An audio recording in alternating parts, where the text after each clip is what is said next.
at least northern, Oh, okay. Yeah. Good morning. just outside of New York City, That's outside of where you living, Charles? outside of the city, New York. Oh, okay. Uh-huh. How's everybody doing? Does she miss it? She actually was born in Pennsylvania. She'd rather Morning. play in Pennsylvania than Good morning. Say what, Bob? My wife was born in Pennsylvania, and she would rather claim Pennsylvania than New Jersey. So I used to tease her about her New Jersey accent, and she didn't like that. Oh.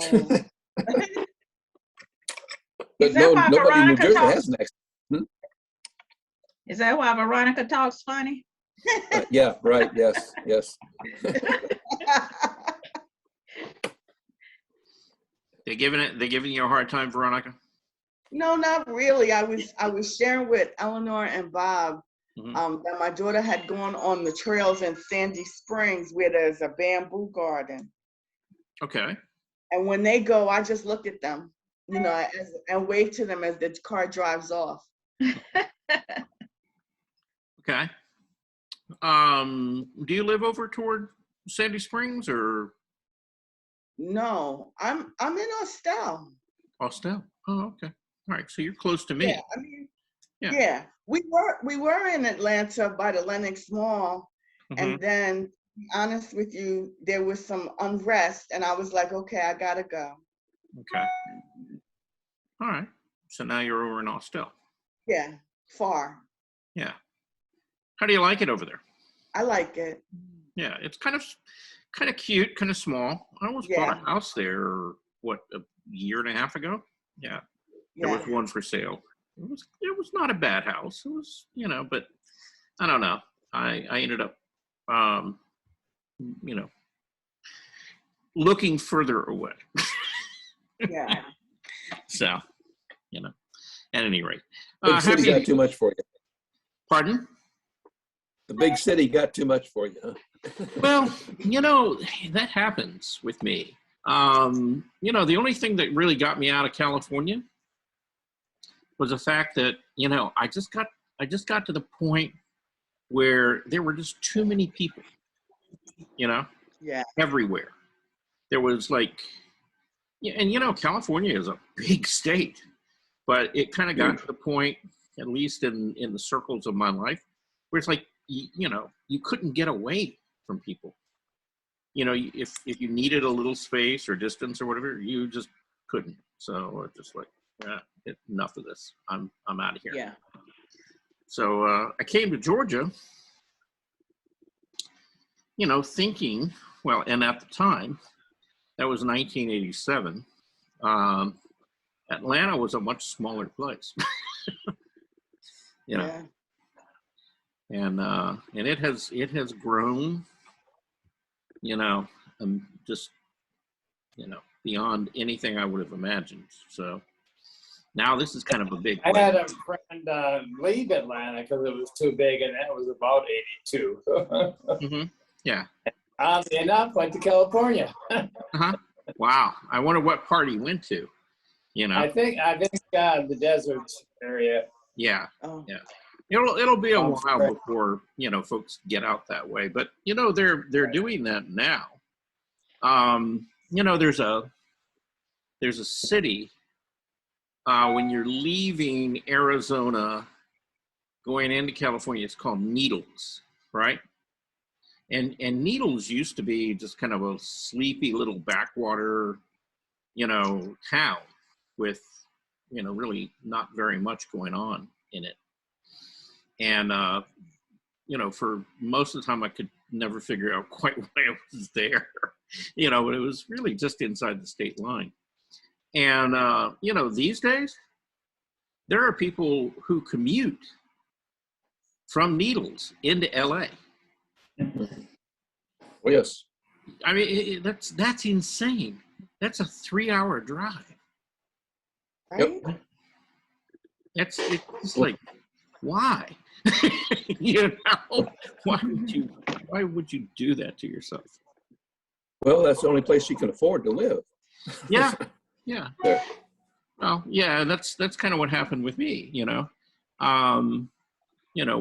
had a kind of a big family, and we needed a house, and we had rented a couple of houses in the south part of San Francisco, in the Mission District, and as Veronica said, there were some things happen down there, and it just got kind of like, yeah, do we really want to be here? And so we ended up buying a house, out in a very small town in the East Bay called Pittsburgh. And for years we would commute, and we would spend about 4 hours a day total on the road. Wow. And after doing that for about almost 6-7 years, it just kind of like, okay, I can't do this anymore. I'm done. Well, some people do that here too. Commute into Atlanta from an hour and a half is nothing. Yeah. And I just got to the point in my life where it's like, nah, there's got to be a better way. And yeah, so that's one of the reasons I came to Atlanta, was that it was, at that time, it was relatively easy to get around, and you could probably get anywhere you wanted to go in the city within a half hour. And when I'm saying within the city, you could get to Sandy Springs or Smyrna or areas like that easily within a half hour at that point. Now, not so much. right. So it's changed. It's definitely a whole different thing. So anyway, so any news, anything going on with anybody? No, Not much. No. Yeah. It's just been a quiet weekend and everybody's okay. Yes. Okay. And getting ready for fall, even though the weather's warming up, getting ready for fall. Yeah. And the cooler weather. Mm-hmm. Yeah. Well, it's definitely felt, you could feel that change. Beautiful. Yeah. And speaking of which, well, there's only 9 of us here, but yeah, we're going to get started. Just to let you know, I did go ahead and schedule classes. I will be sending out the new list, I'm hoping by the end of the day. What that is dependent upon is I am submitting a leave request. You look at the calendar so I can give you the exact dates. I'm putting in a leave request. This series of classes will end on October the 1st, which is this Friday. Oh, no. Huh? Oh, no. Okay. Well, they're not going away. Oh, okay. Oh, Okay. I just said this series of classes. Yeah. I mean, that's what we've scheduled so far. Okay. And I've kind of decided I'm going to take a break. I'm going to use some of my almost 200 hours of leave time that I've got accrued. And so I'm going to take off for about 2 weeks. That's what I've got scheduled. And that's from the 4th through the 15th of October. Okay. And so that will use up, 72 hours? Yeah. Because there's one holiday in there, which is Columbus Day, which I think that the county honors. They did last year. It's also now known as Indigenous Peoples Day. So Right. I feel better about it now. So. Well, being an Italian, I go out to the Columbus Day Park. Yeah, that's fine. That's fine. Yeah, I mean, I'm okay with that.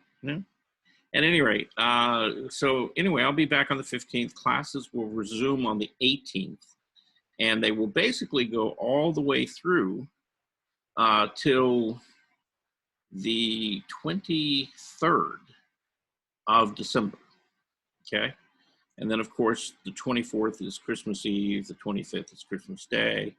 And then that week in between, New Year's and stuff, I kind of figure that most people are going to be busy with the holidays. So there's really not probably a lot of, good reason to be having the classes and just, kind of give people a break. So I'm going to go ahead and take, 4 days of vacation there. I've got to use up some of that time. And so I'm going to take that time off that week between Christmas and New Year's. And then the first of the year, let's see. And I don't know how they're going to do this. Last year, I think like it was the second week, like around the 10th or something like that, that they started classes again. And I'm just going to have to kind of wait and see what the county says,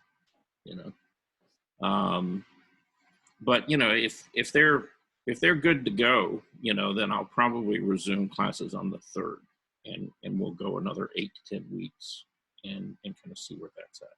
Okay. So who's the substitute teacher? You can be. You do you want to be the moderator? No. No. You could be. Eloise, you want to step up and be the moderator? No, sir. No? Okay. Who's going to be the referee? Well, that's kind of the job of the moderator. That's kind of. We got to have somebody, I guess, so we can at least get together and chat a little bit for 20 minutes. Yeah. Well, there's not a one of you here who don't have Zoom, and you can always, visit each other if you guys get lonely or something like that. This is all about being social. Veronica has always taken a leadership position. Did you say? Veronica? Yeah. I said Veronica has always taken a leadership. Are you volunteering her? Yes. John? There you go. See, feel the love, Veronica. Feel the love. Yeah. There you go. Okay. Well, I'll let you guys work that out. Who it is that wants to do what, but hey, there is nothing in the world, stopping you guys from getting together on Zoom and chatting with each other. Okay. Absolutely nothing. So just let me know if you need to be set up or facilitated in such a manner. I'll be happy to try to help you do that. Okay. So at any rate, we're going to jump into this. I got a couple of things. Well, actually, I got quite a few things to share. I have a video. It's a long video. It's an hour and 56 minutes. So it's but I think it's worth watching. It's Kim Casimir is her name, and she's a painter. And it's kind of interesting, just kind of, I watched this video and, it's, I would say like probably 95 to 98% of the process that she goes through is, pretty close to the same thing I do. There are small little variations, but for the most part, it's a pretty good walk through the whole process of creating a painting. So I wanted to do that. The other thing I wanted to do, which is going to take up more time, is I wanted to show you guys some artwork that I've come across lately, online. And I have some of the names, I don't have all of them, but there's some really interesting pieces. And since this is all about inspiration, you might find some of these inspiring as well. And some are just photographs, but and I'll talk a little bit about them and why I think they're inspiring, at least to me. Okay. And it's all about me, right? Nah. This video does not have relaxing music, does it? No. Darn. Why? Are you looking for a nap? No, I don't want one. Oh, you don't want it? Okay. No, I mean, you know, Kim is pretty intense. You know, I think Yeah. you won't have any problem staying awake Good, good. with her. You know, and she has a pretty good, clear voice too. So she doesn't mutter. Oh, seems to be a habit of a lot of artists who make videos. It's just like they're talking and then they kind of go, "Woo, woo, woo." You know, like, what are you saying? So Charles, is this a photographer or is this a painting? Well, now this is a photograph. Okay. Yeah, so these are just little things I found online that are kind of inspiring. Well, Pretty online, flowers. I've actually took some of these, not this one. This is something I came across, you know, by accident. I was, you know, looking and, you know, doing a little research in places in Alabama, and there's a river, and it's actually a very large river system. It's called the Cahaba River, Uh-huh. and the Cahaba River watershed forms its own unique ecosystem, as many of these things do. But there are, you know, flowers and plants and animals and things there that are nowhere else in the world. And in fact, there's probably 15 different species of fish in the Cahaba River that don't exist anywhere else.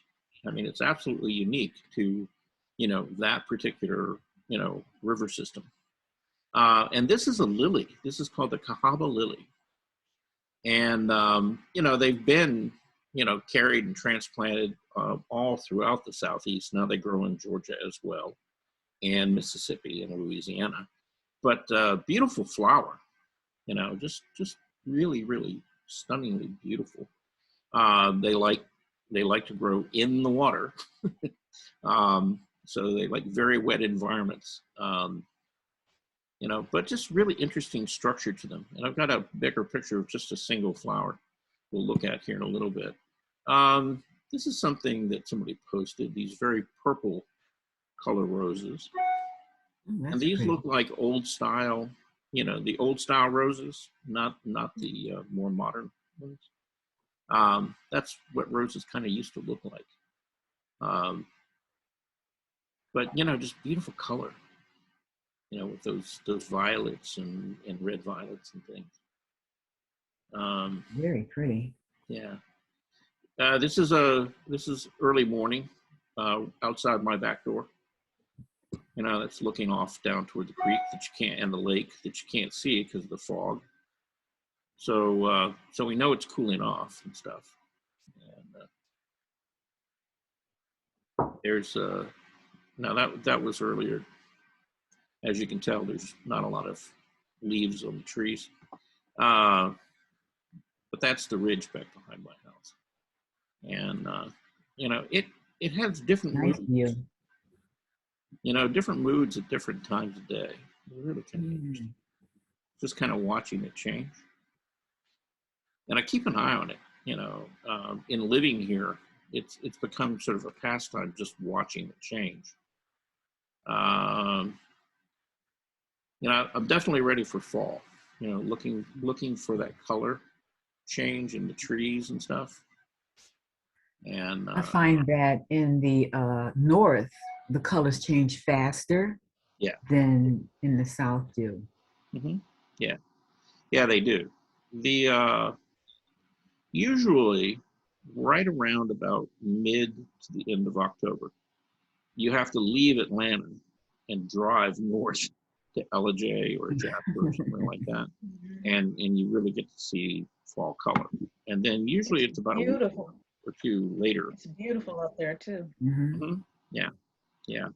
I had an opportunity that I missed. I should have taken it this weekend. There was a little art fair up in Ellijay, and my friends who live up there had a lot of pottery out there that they had for sale. So this is a little photo in along the creek, you know, in here. This is, you know, not far from where I live. But this is this is Nickajack Creek right here. And this is a place in along the trail there. it can be really pretty, you know, when it opens up and you can actually see it. So there's some good places to paint along there. The problem is you got to schlep about 2 miles to get to this point. So, you know, you want to travel light. This is, I'd gone down to the Chattahoochee, and this is, you know, one of the little places along the bank there. And that's kind of looking northeast, I guess, as the river bends right in that area. Yeah. Kind of bends in that area. But, you know, there's a lot of good places close by, you know, if you're inclined to want to get out. That reminds me of a place on Lake Erie called Strawberry Island. Mm-hmm. It's right there in the center of the lake. For the next month or so, there will be a lot of festivals up in North Georgia, up all along that area around the mountains and all, because of the apple different festivals and craft shows and things. And there are a lot of apple festivals and fall activities up that way, and it's beautiful territory all up in North Georgia and Tennessee. Wow. Yeah, if you get a chance and you're inclined to take it's about a 2-hour drive, you know. If you go all the way up to like Blue Ridge, it's about 2 hours from Atlanta, just roughly. This is the Chattahoochee again. And that right there is 285. Down, 15 down toward 285. Yeah. But there are stretches along that river that are really, you know, beautiful and kind of scenic. How many of you have ever been to Oakland Cemetery? I I have. have. Yeah, I have. Yeah, they're, you know, they give different tours and stuff. In fact, you know, right now they've got a couple of things. They've got a concert coming up there, and they've got you know, they're getting ready to start their ghost tours, you know, that they do every year. Anyway, Maria and I have gone to breakfast over in that area, and we went through a walk through Oakland Cemetery, and so I shot a couple of pictures of some of the flowers and things that they've got growing there. Just absolutely beautiful. You know, really, really, you know, beautiful park. All kinds of different, you know, strange plants that you wouldn't expect to see in Atlanta grow in there. Oh, wow. You know, that people have planted there. You know, different sites. I wonder what kind of cactus that is. You know, I don't know. You know, I mean, it's a really interesting, you know, it is. structure. But it's got smaller, different looking things on there. Mm-hmm, yeah. Now this thing, it was in a pot, and it was probably about 7 feet tall. 7 feet tall? Mm-hmm. Wow. Yeah, it wasn't small. It was good size. You know, so it was a pretty good sized cactus. You know, I don't know what those are called, but I've seen them before. But they're really, you know, beautiful flowers. Could you go back one more minute? Can you show that one more time? The cactus? Yes. Okay. Yeah. Whoop.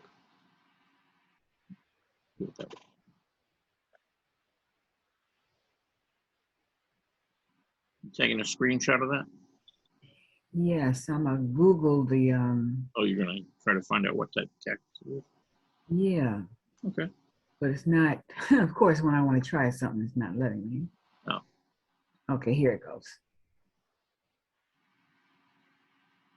Hopefully it'll do it. Come on. Okay. I could It's just called a Cylindria petunia. Oh. I can't pronounce it. That's what I thought it was. Thank you. I got the shot. It's a wow, look at that thing. It really, I can see now you're talking about 7 feet. Uh-huh. Yeah. It's huge. Yeah, they get pretty good size. Yeah. Anyway, anybody know what the name of these are? Those are resurrection lilies, are sometimes called red spider lilies. Okay. Oh. Yeah, I've They're seen them. perennials. They'll pop up every year in your yard if you have them. Yeah. Yeah, well, this is around a family plot, and they've got the place covered. And they're beautiful. And I mean, if you just took one of those, and you could do some beautiful design work, you know, just as an element, you know, design element in the background of a painting or something like that. It would be really, really pretty. You know, really nice stuff. This was one of the doorways, you know, big, heavy. Oh, beautiful. I'm guessing that these are bronze doors. Yeah, and they just do like some of the mausoleums that they have there. Yeah. For those of you It's got who the haven't, green tint of copper, aging copper. yeah, Mm-hmm. yeah, it's got a patina on it, you know, but it didn't look like copper. It looked more bronze, you know, to me. Yeah, I'm not sure what it's made out of, but it's, you know, beautiful work, you know, beautiful design on it. My dentist has that picture in his office, and it's a little boy sitting on the steps of it. It looks very, very nice. Mm-hmm. Yeah, I've seen a lot of like in like Lyon, France. A lot of the entryways to like a lot of the old Roman buildings have doorways like this. You know, because when you come in off the street, there's a door like this, and you open it up and you walk back like into a courtyard area, and then all the apartments and everything, you'll go up steps, you know, to get to the apartments and stuff. But a lot of them have, you know, big metal doors like that. This is Oakland Cemetery again, looking toward downtown Atlanta. Like I said, you know, it's a nice place just to go out and go for a walk. No, the Benson Center's photo class went out there, and I did too. Yeah, they would. Yeah, they'd go there and photograph things. So anyway. Yeah, very nice. I got some of those. Yeah. So anyway, yeah, those are just some things lately that I've kind of found, you know, inspiring to look at. And then I came across this lady's art. Now she is from Africa. I should have gotten her name down, but evidently she's getting, you know, a lot of good press. You know, people are really kind of beginning to look at her work, and she's beginning to exhibit internationally. But the thing I like about, you know, her work is it's very contemporary, very modern. But I like her use of color and composition. You know, particularly like on these.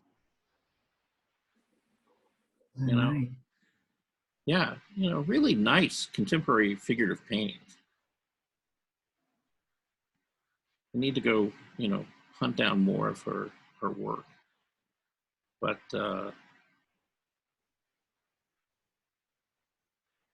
you know, definitely, you know, 21st century, late 20th century, you know, contemporary art, and you know, nice use of the figure, nice use of color, composition. And so when I'm talking about composition and things, you know, that's kind of the thing I'm looking at, is the size relationships, placement of things, you know, how they sort of interconnect.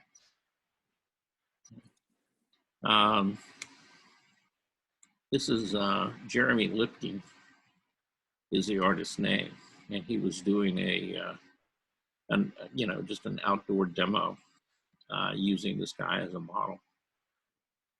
And so this is you know, his work. This is I don't know who this artist is, but they primarily do like seascapes. You know, again, nice use of color. you know, and taking the composition. And, you know, we talked about using or trying to avoid making like a lot of horizontal lines. Notice, you know, that could have gone straight across, but, you know, they've chosen to angle it slightly. And it gives it just a little bit of movement. You know, this one is more straight across. It's actually kind of curved. Got high spots on each end, which is okay with me. And see, this one's not even, see, it's not an equal distance, you know, from the top of the canvas. They've angled it slightly. And sometimes, you know, you can do things like that. And it really does make a big difference in the composition. Let's see. Wanted everyone. Oh, okay. All right. Yeah. Whippley cactus. Huh. Okay. Yeah. She was giving us the information on that big cactus that she was interested in. Nice watercolor. Yeah, I like that. Yeah. Yeah, really nice, loose kind of feel to it. I want to say, I think this is a guy by the name of Chuck Reed, who is, you know, well known in watercolor circles. And John? Yes. Yeah. See, you need to look at this guy. I'm. What's the artist's name? Yeah, I think it's Chuck Reed, R-E-I-D. Okay. Yeah. But yeah, he does some beautiful watercolor work, you know, just really nice. And it seems like, you know, he saves his whites, but I don't think he does a lot of masking. I think it's just, you know, good planning. And if he does put down it looks like he puts down a pencil sketch. Let's blow this up. But it's very light, you know, it's just very light, very loose, you know, whoop, back here, you know, kind of shapes. Yeah, you can see that. Yeah. Yeah. So you can kind of see the light pencil in it. Mm-hmm. But it's not a, you know, it's not a tight drawing. It's just a, you know, very kind of loose, whimsical, you know, sort of, you know, style to it. But, you know, you get in here and you start looking, whoop, I keep moving it right off the page. You know, you get in close and start really looking at how the paint went down, and just the planning and the execution of it is just really, really nice. Okay. This is an oil painting, I believe. Or it could be a watercolor. Let's see. It's not his. It's another artist. Yeah, probably, yeah, watercolor. But again, you know, you look at how the media was used and how the color was built up in it. Took a lot of planning, you know, took a lot of thought in the process of doing this. You know, it wasn't by any means accidental. Really nice stuff. You know, this seems so simple. And then it's like the more you look at it, you know, really the more comes out of it. It's really reminiscent of like Andrew Wyeth. Blow this up. Yeah, but just really nicely handled. And it's what, Loretta Addison? Yeah. Watercolor also? Mm-hmm, watercolor. Yeah, so you know, you get a little of, you know, the dry brush technique over here, but then just the caning, you know, and the wood surfaces and the contrast in light and dark value in here. Really, really nicely done.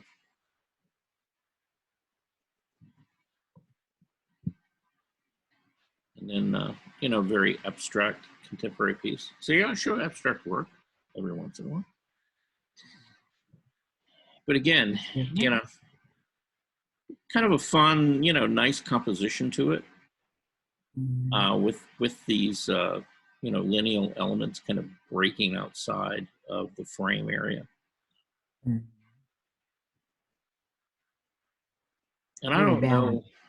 Yeah, I want to say this looks a lot like a water media piece. You know, kind of like watercolor would be my guess.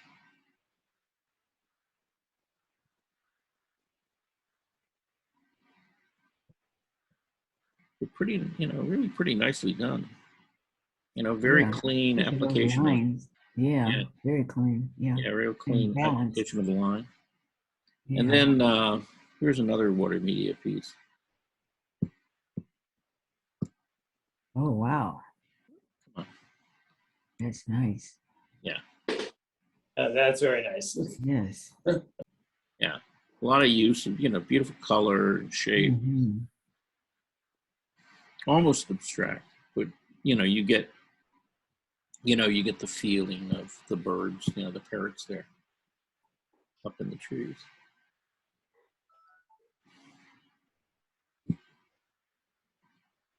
Totally different approach to watercolor. Mm-hmm. Oh, that's nice. Mm-hmm. Yeah. I mean, sometimes, you know, just taking the time to go through and really look at some of these pieces and what people are doing and how they're approaching it can give you some great ideas.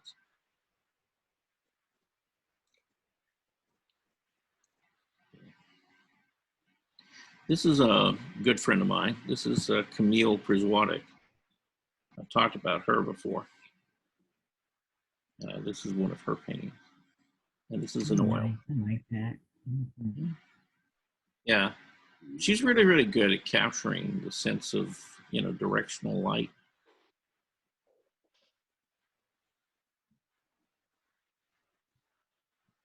Beautiful stuff. And this is a sculpture piece. And this was at the Florence Academy. And so, you know, you've got the model in the background, and then you've got the, you know, kind of life-size, you know, clay piece that the artist is working on there.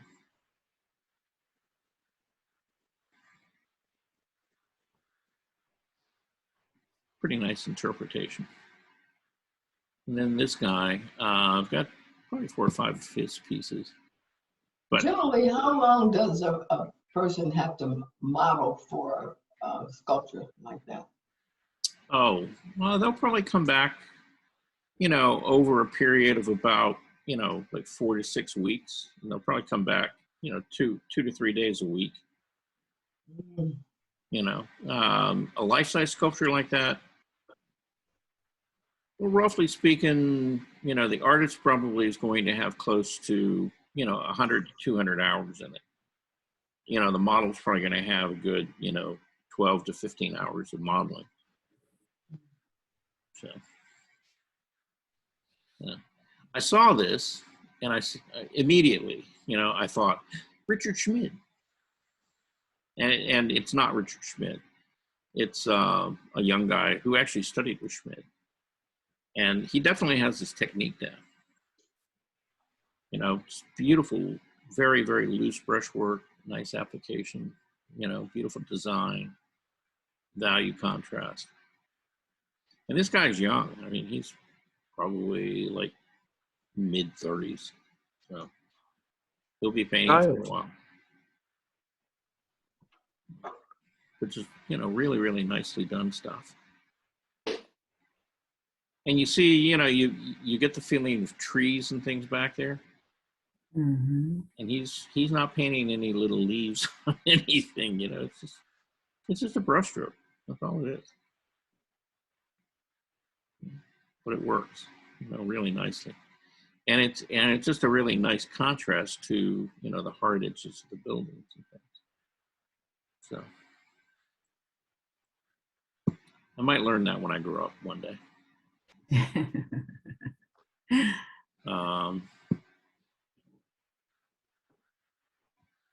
You know, more of his work.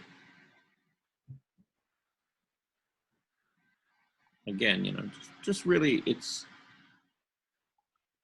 you know, it's loose, but it's accurate at the same time.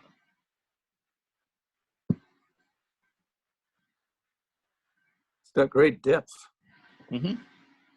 Yeah, definitely, you know, definitely good at, you know, modifying color and using color to direct your eye. And this is actually kind of one of those situations where you could easily flatten this painting out. You know, because look at the color things in the foreground. It's all muted, right? Mm-hmm. And normally, you know, you would mute the color to push that tree line back, but he still pulls it off and gets those trees to sit back there and gets this to come forward. So the painting still reads, you know, and gets, you know, nice depth in it. I mean, there's quite a few things in there that you could talk about that shouldn't work, but do. You know, and like, okay, yeah, he Learn the rules so you can break them, right? right, mm-hmm. Yeah. Like for example, it's like, I guess this is a, I'm not sure whether this is a road or whether it's, you know, exactly what it is, but that really light kind of it's almost like a triangular shape right in here. And it's like sitting almost like right in the middle of the canvas. And it's like, okay, you know, why would you put that there? But, you know, it fits. It fits, it doesn't work against the painting, you know. But I've tried to do things like that and it's not worked so well. You know. It looks more like a wall. Yeah, it could be a wall, could be a, yeah. Yeah, I kind of see it maybe laying down flatter, you know, because it kind of extends this direction. It's kind of like in the intersection in like a road, I think. Yeah, that's how it looks. Yeah. But yeah, who knows? Yeah. It's just a graphic element in there in the end. But it works, you know, it feels like it kind of belongs there. Does some nice trees without any leaves on them. Mm-hmm. Yeah, again, you know, kind of what we were talking about, that dry brush technique, where you just, you know, you put down the main structure of the tree, but then the rest of it is just kind of loose brush strokes.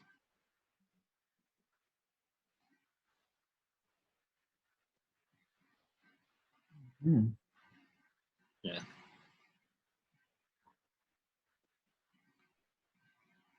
It looks cold. Mm-hmm. Yeah, yeah, it doesn't look like a warm, sunny day there.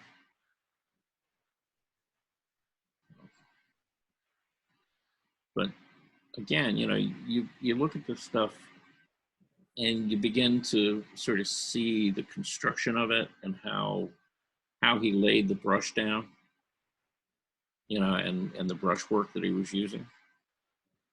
You know, really nice stuff. Really, really nice stuff. Anyhow, so even though Richard Schmid's not here, you know, there are people out there doing the Richard Schmid thing and doing it really quite well. And for as young as this guy is, he'll be around for a long time. It'll be interesting to see how his work evolves. Something very different. I wish Lady was here. You know, this all is cut paper, I believe. Oh, wow. That took a while. Oh, yeah. Yeah, really interesting stuff. You know, just playing with light and shadow, you know, on those on the way that the paper kind of hangs in layers. Mm. And notice the faces, Yeah. the eyes.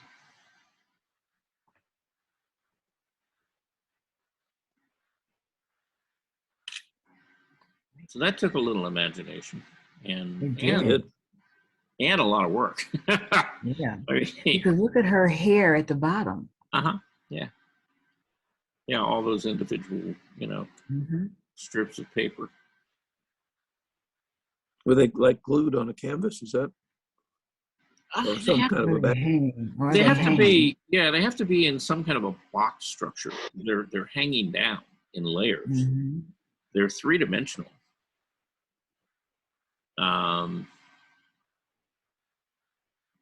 Nice effect though. Really. Yes.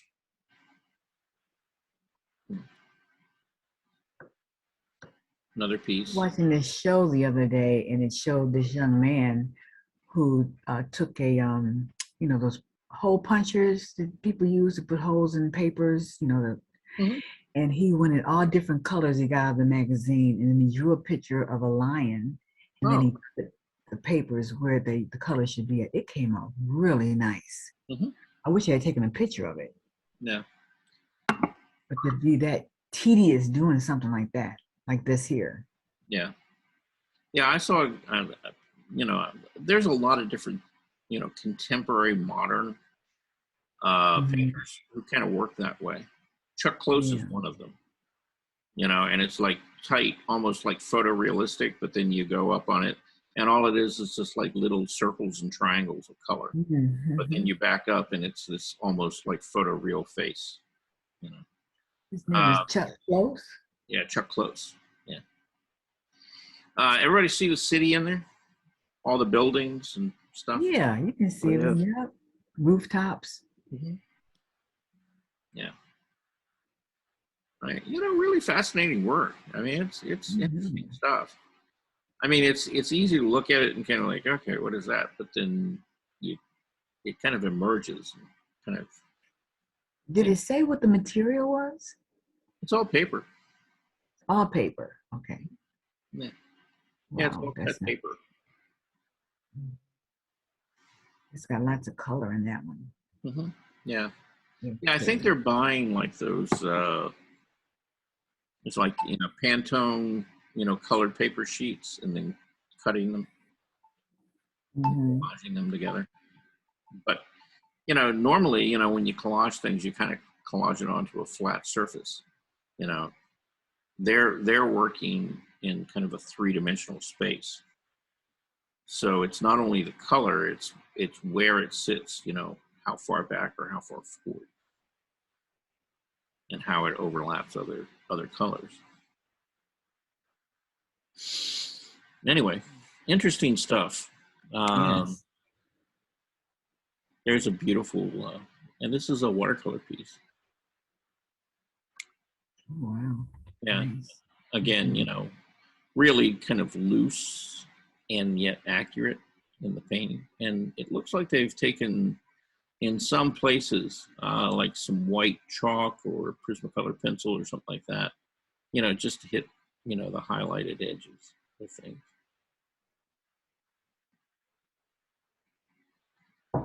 But, very subdued color on it, but it works really nicely. Yeah. Somebody likes to paint every little hair on the animal. And every Oh, little wow. piece of lichen, on the rock. That is fantastic. Yeah, it's a beautiful piece. Looks like scratchboard. Does it? I've seen some scratch like that. Yeah. I don't know. Yeah. I'm not quite sure what the media is. But beautifully done. It is. Hey, absolutely. Hmm. Here's another piece.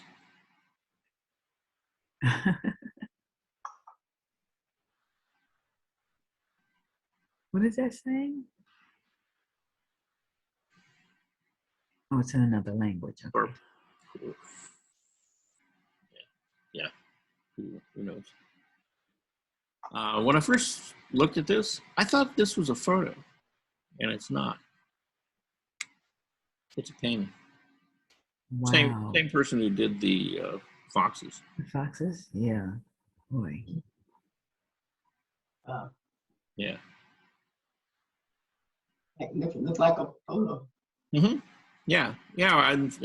When I first looked at it, I kind of almost passed it by, thinking it was a photo, and then I looked at it and like, maybe not.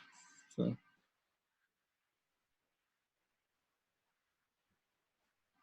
Beautiful piece, though. Mm-hmm. It is. Oh, That's a good sized wolf. This, sure yeah. is. you know, if you look at him in comparison to the chair, that's about Yeah. probably Mhm. 250, 300-pound wolf. You know, that's a big wolf. Hello. Ooh, who let the wolves out? Mm, or let the wolves in. Yeah, Yeah. yeah. That's the song. Kind of thinking, you know, oh, who let the dogs out? Yeah. Yeah. Oh, wow. That's pretty. Uh-huh. Yep. Oh, goodness. That's really, really nice. Yeah, you see, there's some people out there making some nice looking artwork there in the world. So, I was kind of surprised by this piece. This is actually my friend Camille Priswada painted this. You know, normally she does a lot of like plein air, but this is a figurative piece that she did. And again, you know, really nice use of the brushwork, color, composition.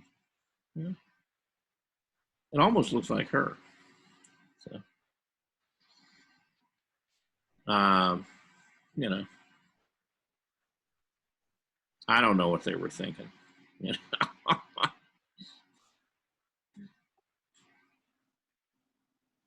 Just, you know, just really, really nice the way the paint laid down on it and the depth and the distance that they got in there. And again, you know, very loose, very painterly, you know, just nice composition, nice use of light.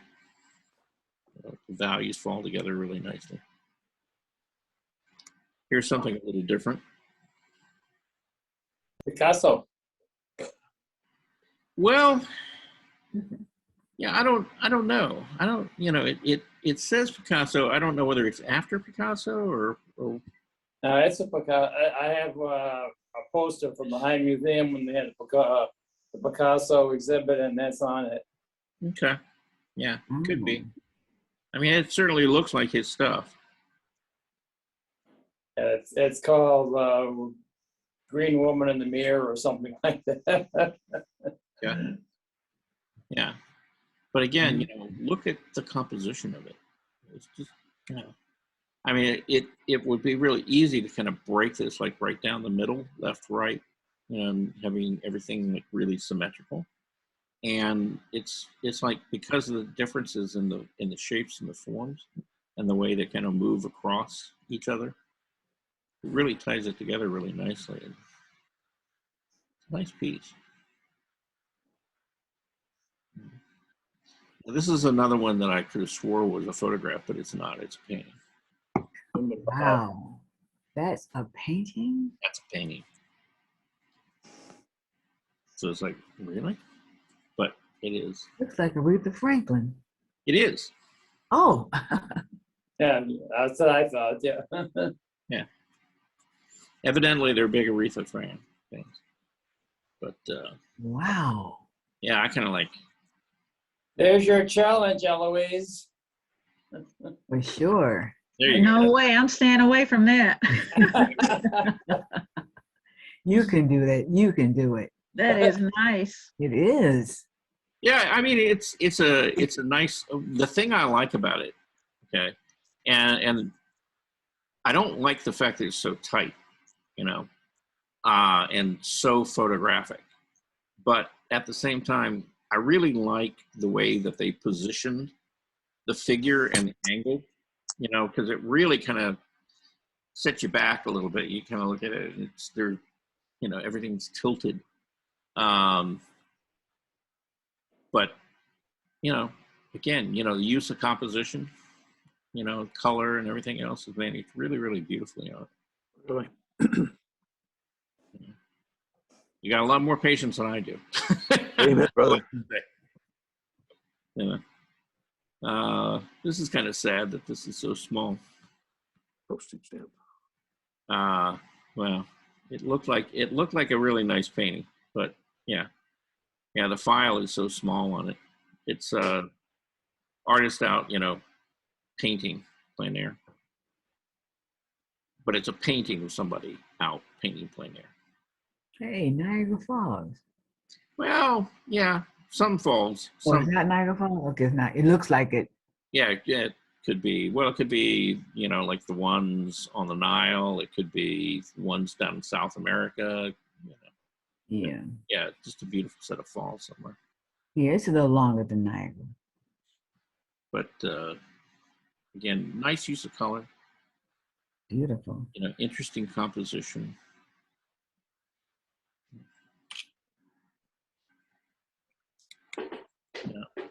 Yeah. There's kind of a painting. It's like, you know, what am I going to paint? Oh, that's pretty. There you go. See? Just the use of color and the loose brushwork and stuff. Yeah, made a nice painting out of it.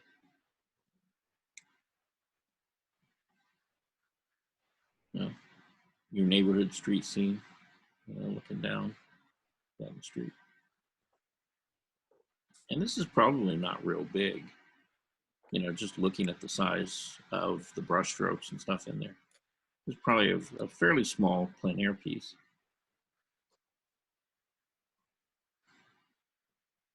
Hmm. Yeah. Is it a landscape? Is it a seascape? Is it an abstract? It is what you want it to be, right? That's Veronica. That's Veronica? Okay. This is nice, yeah. Yeah. Yeah, again, this one was a little too squeaky and tight for me. I didn't like this one that much. But it won an award at, I want to say that this is Oil Painters, you know, the ones that we're beginning to look at now are Oil Painters of America. Their show, people who won awards.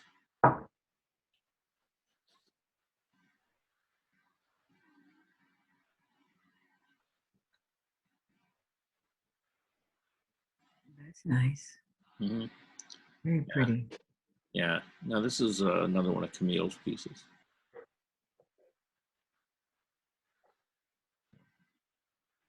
Nice colors. Mm-hmm. Yeah, she's, you know, she's really good at,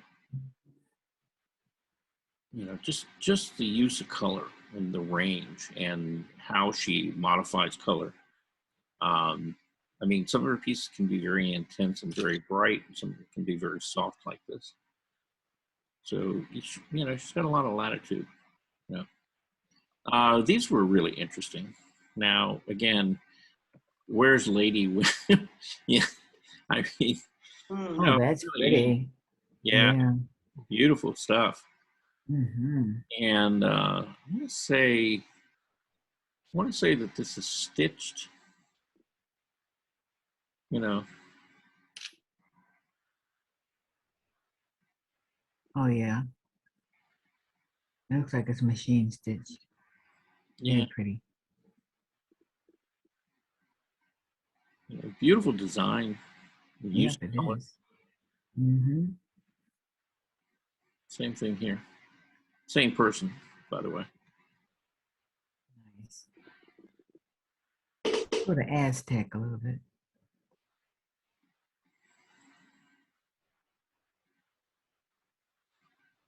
Wow.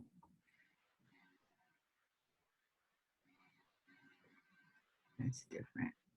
Yeah.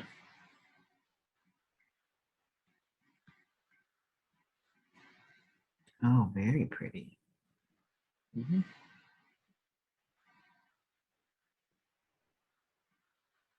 Yeah, it's like I like how the layers sort of kind of fade in and out. You know, some move forward, some move back.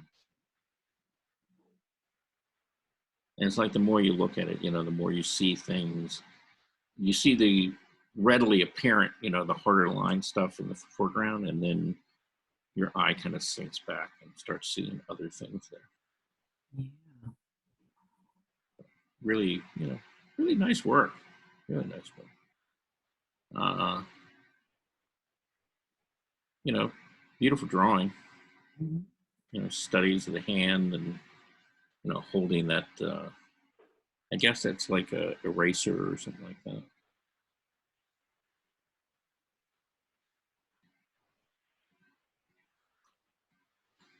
This is another one of Camille's paintings.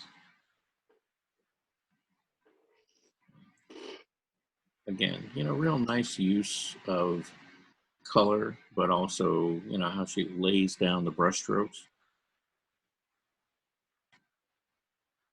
Now I saw this one.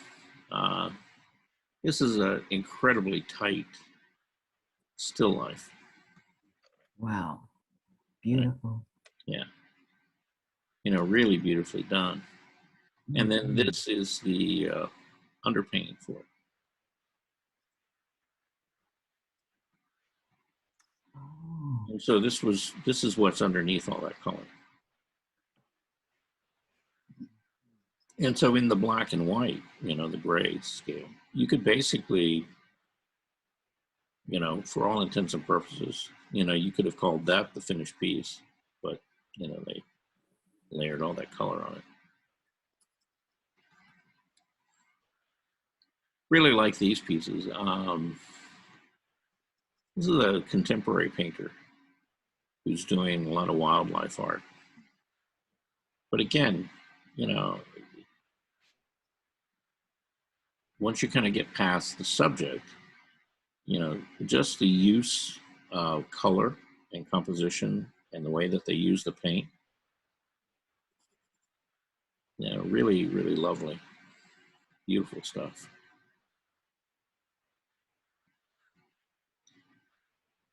Same person. All right, Buffalo. Mm-hmm.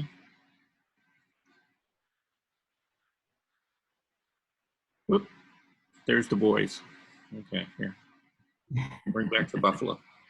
Okay. But, just a really nice, solid use of how the paint laid down on that. It's just really, really nice.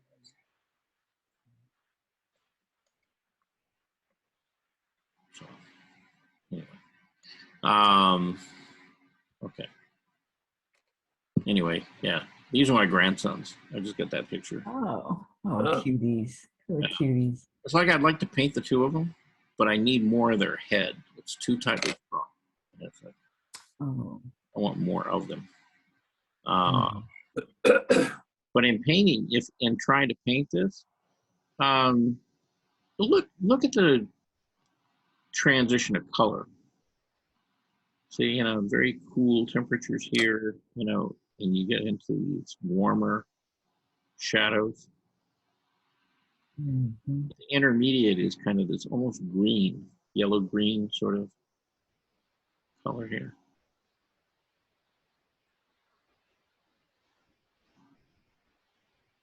And on the flesh tones Yeah. themselves, there are no real dark values anywhere on here. Maybe just the outline of his neck where that compression fold is. But the rest of it is all, pretty much a mid-tone to light. So that So would what be are the age? One is 2 and one is 1, or what are the ages? Kieran, this guy right here, Mm. he is about a year and a half. Oh, okay. Yeah, and he's about 2.5, about a year before him. He looks like you. Yeah? Mhm. Yeah, he does. Yeah. Okay. Well, it'd be nice if they took something after him. They probably will. Yeah. Now, I came across this, and I had to show you. Oh my Lord. Yeah. Now, this was a photographer, and I think he worked for National Geographic, and he was on assignment. He was down on the Amazon River, and he was going down the river, and there was this caiman, which is, like an alligator. And it had all these butterflies, Oh my goodness. and he took that photograph. It's just, what an incredible photograph. Look at the eye, like he's saying, yeah, take it now, take it now. Uh-huh. Yeah. Yeah, and you look at the teeth and stuff coming out of it. Yeah. He almost has a smile.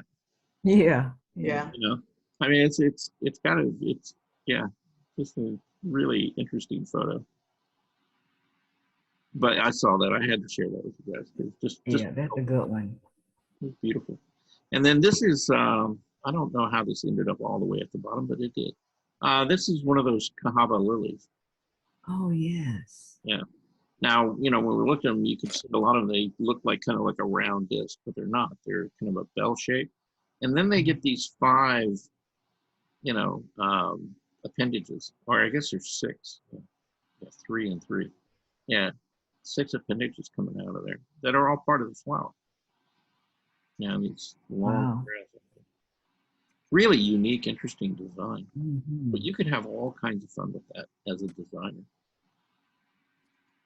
So nature is Very pretty nice. amazing. So anyhow, so that's kind of the images that I had to share with you. And I know that kind of went on a little bit long, but I wanted you to see those things. Oh, very nice. Thank you. Well, mainly, you know, because you know, there's so much stuff out there, you know, Mhm. and you can find inspiration really anywhere. You know, if you look around, it's not hard. And in fact, you know, Claudia's here, or was here. Is Claudia? Looks like she went away. Huh. Anyway, her and her husband had gone to Charleston on a business trip, and she sent me these. I don't know why she sent them to me.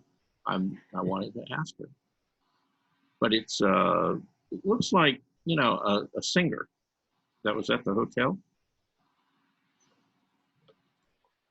And I don't know whether this is something that she wants to do a painting of or what, but she sent me a couple of shots of this woman. You know, Hmm. kind of a lounge act thing going on. But that, you know, you could make some nice paintings out of that. So, but she's not here, and so we'll never know. We'll have to ask her later. Yeah. Anyway, all right. So I don't know that we're going to get through all of Kim Cassabier's presentation on you know, what she does and how she does it, but we're going to get started, and we will go till like right at 12 o'clock, and then I'll kind of cut it off. And if we have to come back,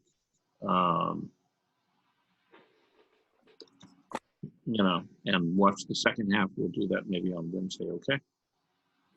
But she's gotten a lot of good information. I think you guys will get a lot out of this. So, where is she at? There is Safari Kim.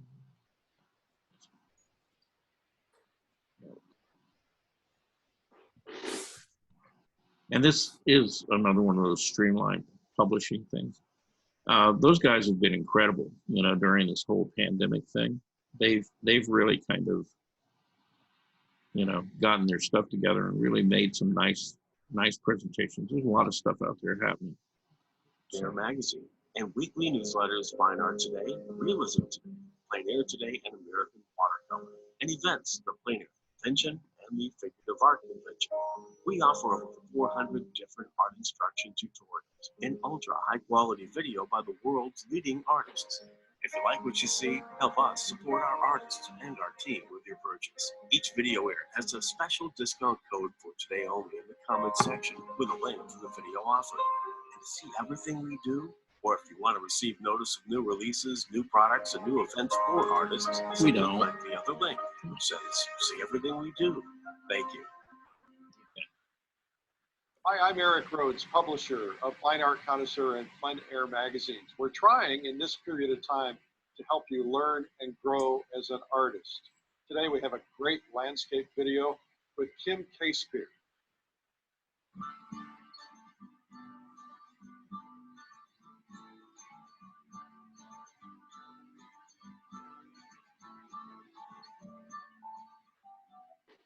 Hi, my name is Kim Casebeer, and welcome to Light in the Landscape. I have been a painter for over 20 years, and during that time, I have painted across the countryside, many different regions. However, I have lived in Kansas all my life. Because I've lived in Kansas all my life, Kansas is my backyard, And I have learned that painting Kansas is more about painting spatial relationships than painting things. And to do that, I've learned to create atmosphere and the effect of light in order to show drama in my paintings. That is what I'm going to demonstrate today. Some goals I have for this demonstration are to create a value study and a color study in order to be prepared for the composition, to pre-mix the paints so that we can be ready for the painting, and to build the painting slowly, starting with the block in. You can simply follow along, or you can paint along as I'm painting. So before we start painting, I will go over the materials that we will be using today. Okay, now we are going to talk about the materials that you're going to need for this painting. I use a variety of sizes of brushes, the flat brushes. I don't like different types of brushes. I focus on the flat brushes because they are longer and than the brights. And I have a variety of brushes from size 4 to 10. I also use different brushes, the synthetic brushes, as well as the natural brushes. Next, I'm going to show you the palette knives that I use. I like to have a variety of palette knives, small ones for detail work right on the canvas, also larger, rounder palette knife, and then is a chisel palette knife too. Okay, we have talked about the brushes and the different palette knives that you need. Now let's get to the important stuff. Let's get some paint out. First, I'm going to get out the titanium white, and I put this on the palette in the upper left. Notice that So big after glass palette. titanium white, I use cad yellow lemon. And I like to put out my paint in these worms. That way you can pull the paint out and not get the rest of the paint dirty. The next color that I have is cad yellow deep.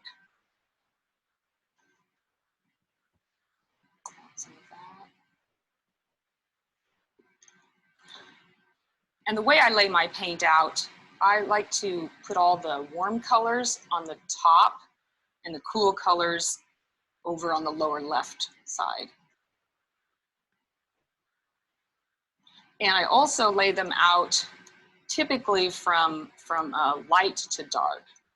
So I have my lighter values first, and then the values get darker as I put them out. This color is yellow ochre, and then this color that I just put out is transparent orange. This next one is cad red light.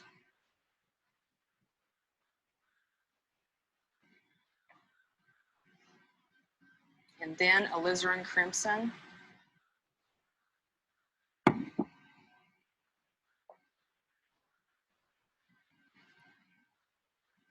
Next is burnt sienna.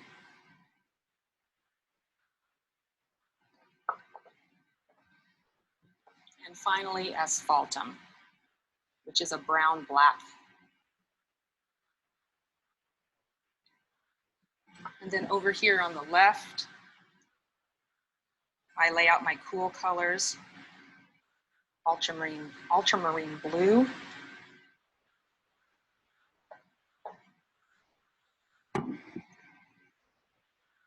and cobalt blue.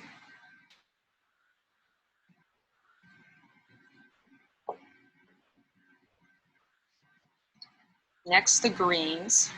I have viridian green,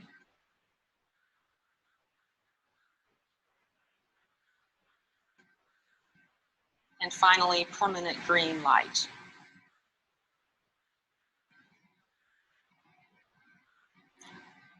So you can see generally they are light to dark, and then the cool colors on the left and the warmer colors up at the top. What I like to do is have a cool and a warm of each of the primaries. So I have Cad Lemon, and that's a cool yellow, and the lighter value of the yellow.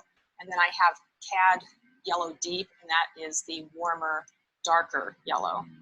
And then I also have, in the reds, I have a Cad Red Light, so it's a lighter value and the warmer red. And then I have a Lizarin, which is a darker red and the cooler red. And then over on the left side where the cool colors are, I have Ultramarine Blue, which is your warmer blue. It has red in it. And then Cobalt Blue, which is your cooler blue. And it's also lighter. So a nice variety of value and temperature changes within the paint. The next thing I'll get out is my medium. And I use a solvent-free gel as my medium. I really like this solvent-free medium because it doesn't run all over the place. You don't have to have a cup for it. It just squirts out onto the palette. And then also you'll need some odorless mineral spirits. And I like to use rags instead of paper towels. So the reason I like to use rags is because you don't have to use so many, and I can also wipe the canvas off directly with the rags if I need to. And finally, we have our canvas. And I mount my canvas to a gator board. This is Clausen's oil primed canvas. It's a single oil primed medium tooth canvas. So it's really good for landscape painting. It has a nice tooth to it, so it will pick up the paint really well. Okay, we have all of our materials out that we need. And so now it's time to work on a value sketch and work on our composition. All right, so we have looked at the materials that we need for this painting, and now I'm going to create a value study in order to get an interesting composition. I like to use markers for my value study. I don't like pencil because it's just a little bit sketchy. And so I have found that the markers give you a really true sense of the value in your value study. So I have design markers for a black one with a small tip and a wide tip, and a 70% and a 50% and a 30%. And they all have the small tip and the wide tip so that you can draw with them, but you can also create large blocks of color with them. So a little note about my process. This is an ideal process that I really like to use. I would go outside and create a plein air study, a color study outdoors. And that is what this color study is. And then I would also bring reference material inside, bring some photographs inside. So I have both of those here with me today. I have the photo references as well as a color study. And now I'm going to create a value study. And in this situation, my color study is very close to the way I want to create the painting. However, oftentimes the color study, if done outside, is not exactly the way I want the composition. So I would use the value study in order to change the composition. So I'm going to demonstrate that for you right now. Normally this thumbnail would be 2 by 3 inches, but for the purpose of this demo, I'm going to make it larger.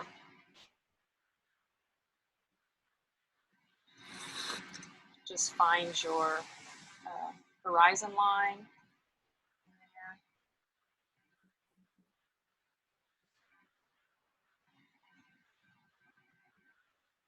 And I use the fine tip of the black marker to get started. It's finding my drawing points, finding the road here, the foreground.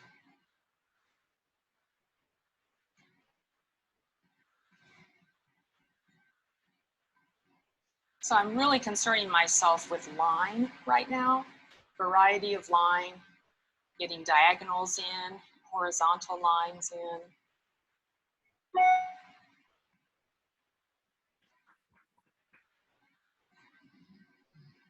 Then I will work on the, bring this up a little bit.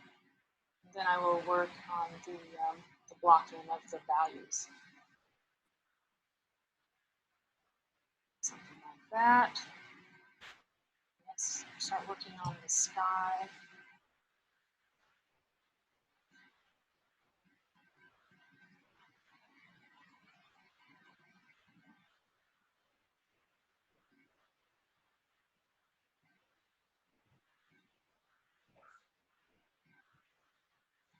And I'm really focusing on trying to create a dynamic composition.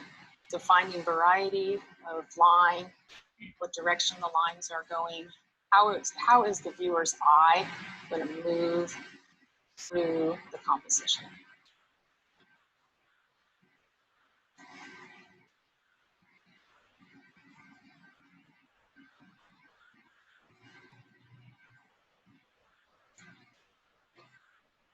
Just sitting back a little bit and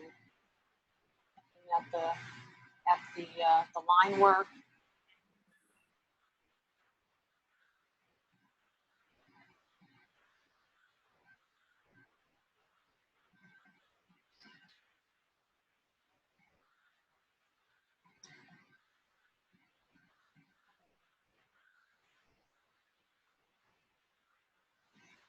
So you really, to create a dynamic composition, you want to have a variety of line work.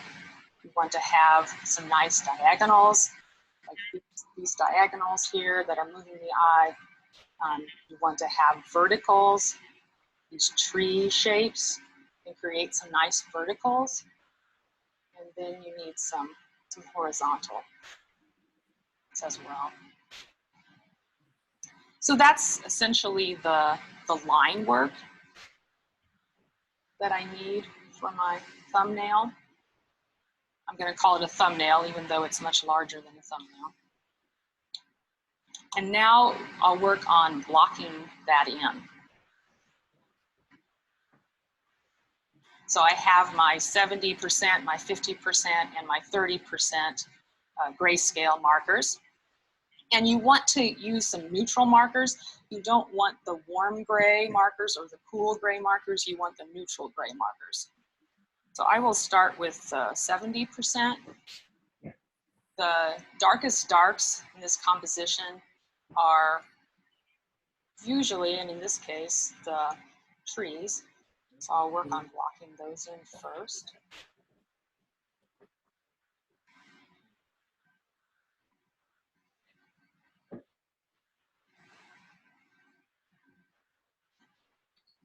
And I'm taking some time to look at where I have placed the trees so that there's an uneven amount of space in between the trees, and also so that the trees overlap the different layers of the land.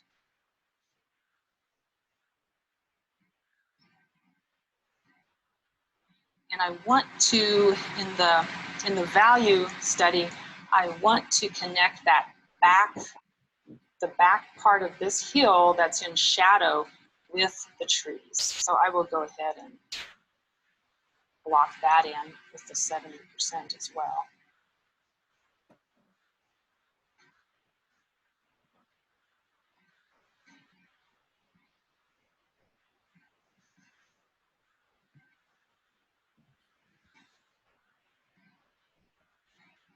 And if those connect, anytime you can connect the darks in your painting, that really helps a person's eye move through the painting. So we're going to connect probably bring this tree up a little bit so that those darks will connect. And that is, for right now, the only part of the value sketch that needs the 70%. So I'll move to the 50%. Now generally, the land is darker than the sky. So my darkest darks in my land and the darkest darks in the sky need to relate. So I'm going to have my darkest darks in the land, the 70%, is the darkest darks, and then the darkest darks in the sky are going to be 50% because the sky needs to be lighter than the land.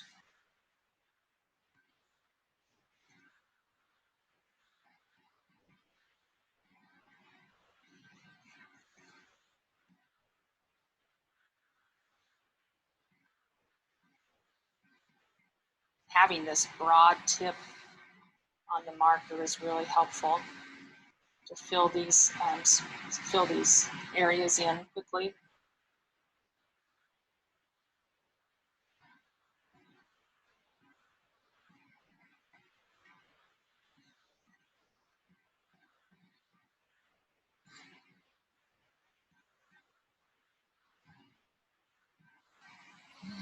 And I tell my students that it's really important to do these beginning stages of your composition, to create the value sketches and the color sketches.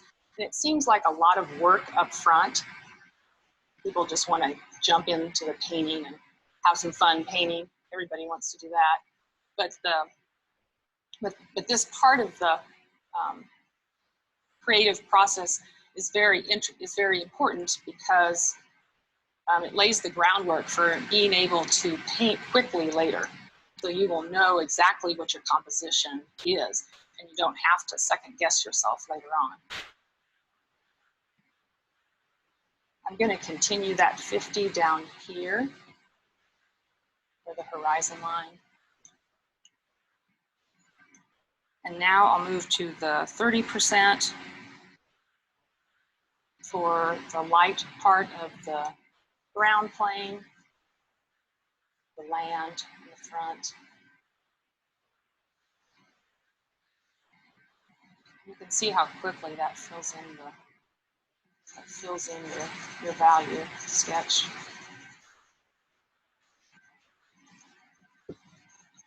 So all of this sky is lighter, and the lightest part of the land. So there's a light part of the land back here, and there's a light part of the land in the front. And then in the middle, it's the middle part of this land where the road turns, is actually in shadow. So I probably will go back to my 50% marker and lay that in. Just like maybe a little lighter than I laid in the other.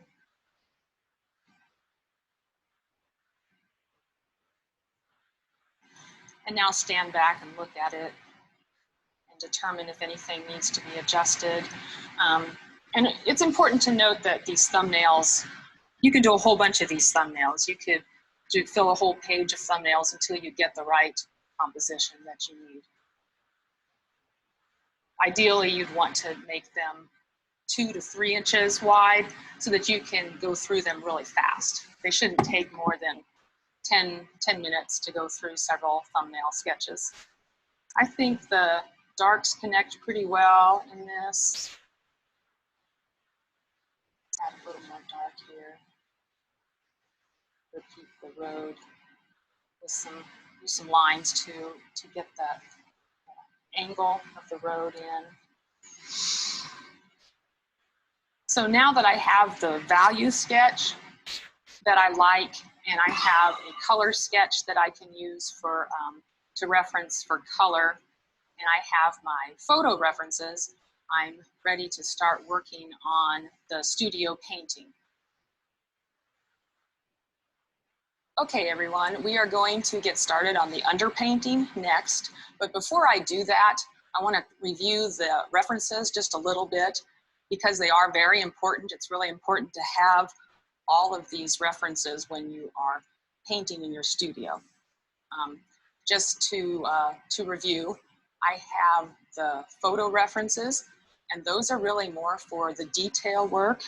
And then I have the color sketch, which is for accurate color, because the photo references don't give us accurate color. The darks are too dark and the whites knock out.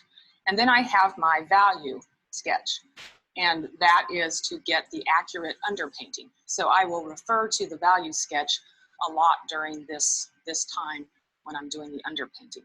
So I'm going to put that off to the side here so that I can see it while I paint the underpainting. I'm also going to add 2 colors just temporarily to my palette. These don't stay on my palette, but they will be on my palette for the underpainting. And one is the transparent earth orange, and the other one is transparent earth red. And I use transparent colors for the underpainting because they are transparent and thin, and it's easy to see through them. So it gives a nice glow to your painting. The goal of the underpainting is to have something that complements the painting. So in most cases, I use a warm, an earthy warm underpainting. And that's what I'm going to do today. Have to get some mineral spirits here on the palette. And I use a large brush for the underpainting. This is a number 10. It's a natural bristle brush. And this is an older brush. A lot of times I use an older brush for scrubbing and for the underpainting. You can see that it is not straight across anymore. It's been used a lot.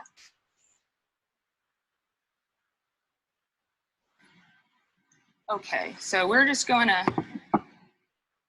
start moving some paint around on this canvas. First, I'm going to draw the composition using very thin paint. This is a little paint and a lot of mineral spirits.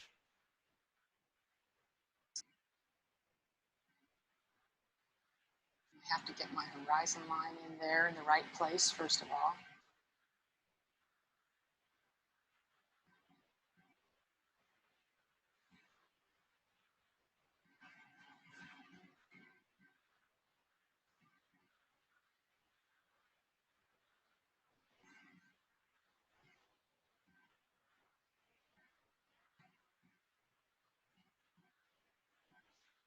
Just getting some marks, right places, so that, and I'm going by my value sketch, and I'm also going by my color sketch.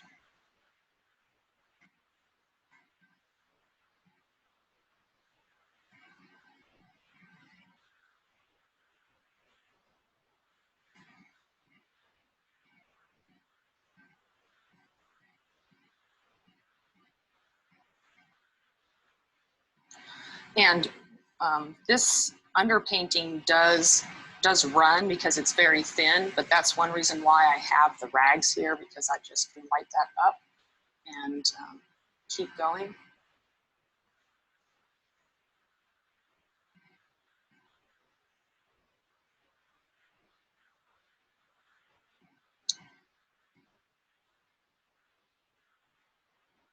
All right, just gonna get the right angle of the road in here.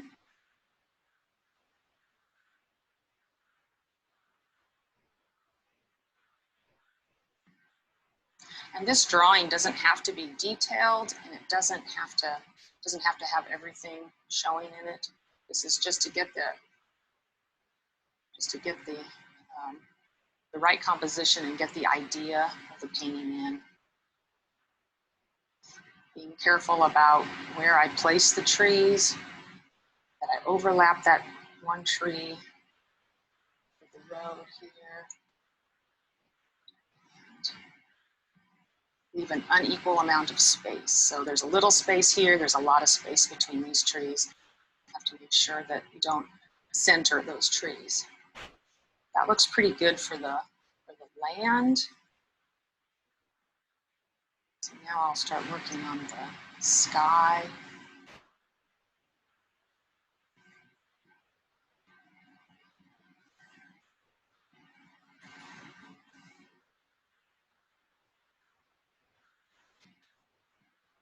A lot like the value sketch, I am just concentrating on, to start with, I'm concentrating on line work, getting that movement, the composition.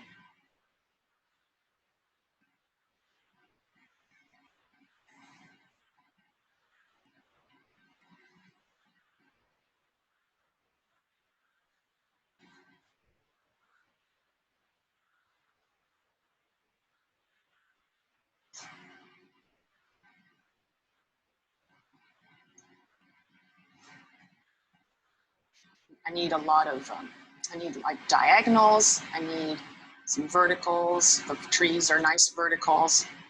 And I need some horizontal lines as well. So these horizontal lines, all of those together make up interesting line work in your painting.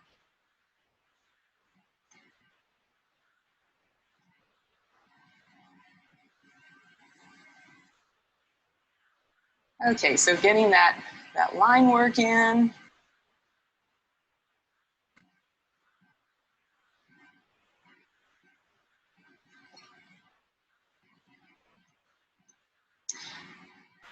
And one nice tip for if you're drawing your composition on the canvas, to find those lines. Look at your sketch and then find the edge of your canvas and mark where that shape comes in. And if you have a lot of those marks along the edge of your canvas, then it's easier for you to find your shapes, find them in the right places.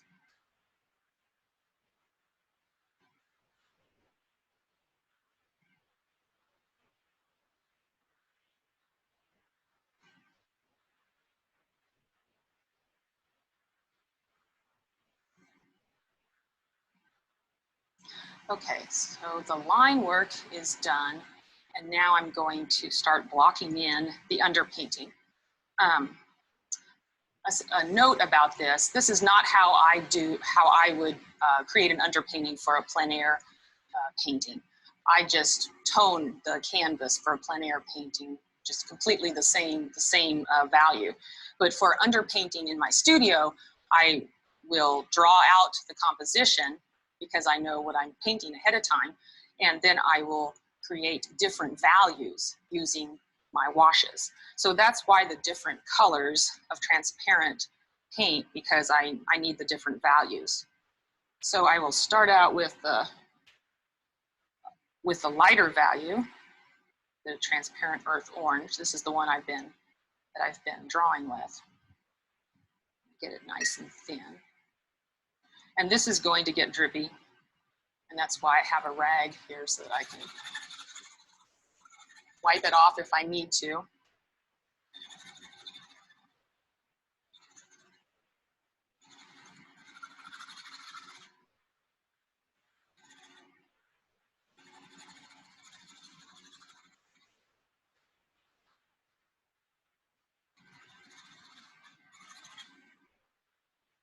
This is a good time to just get loose with the paint, start to move that paint around on the canvas.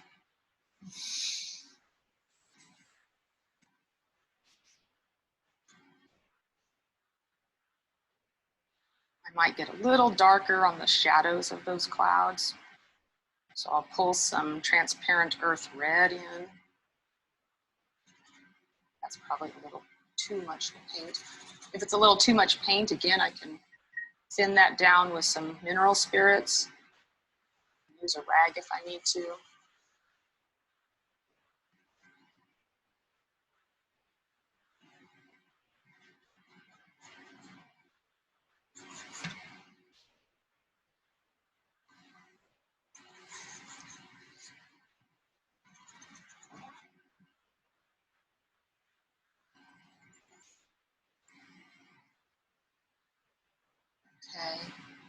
Okay, I'm gonna take a minute and wipe down some of the paint.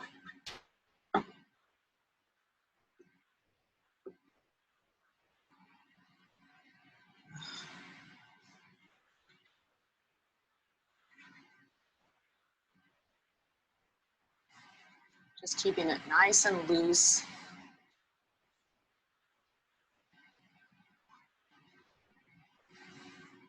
And now I'll start working the land. So I will introduce some asphaltum, which is a brown black. It's a nice dark value, but it's a transparent color, so works really well with the other earth colors for the underpainting.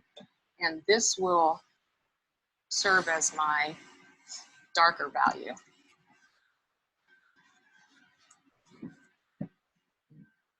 when creating the underpainting, I like to get the darks in first, or toward the beginning of the underpainting.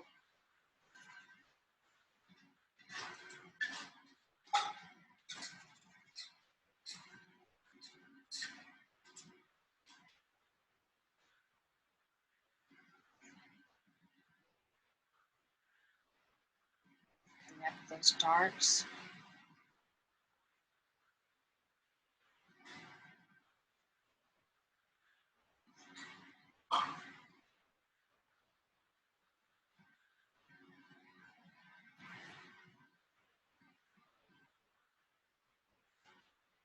The back hill, this hill that's in shadow, it's not quite as dark as the trees in the front.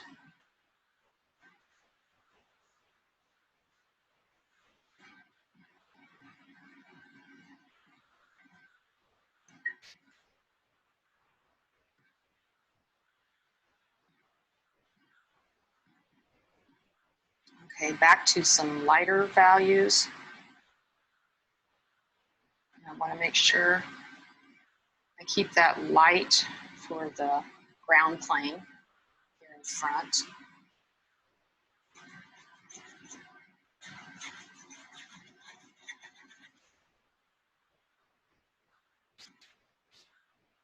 We'll wipe some of that off to keep it light.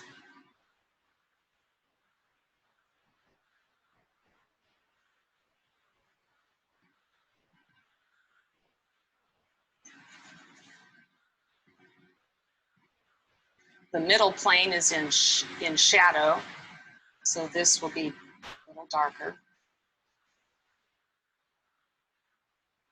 Keep that as is.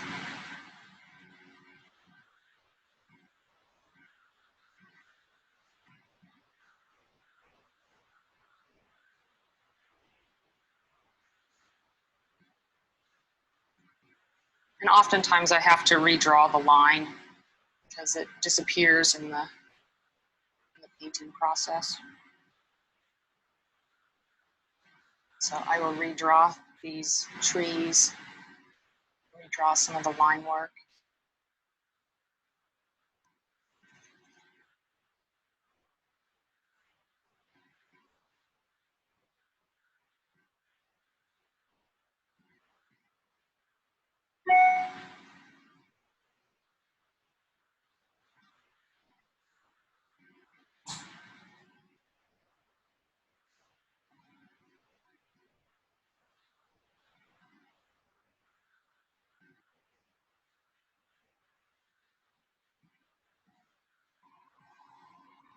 Might need just a little more paint versus mineral spirits to get these just a little bit darker.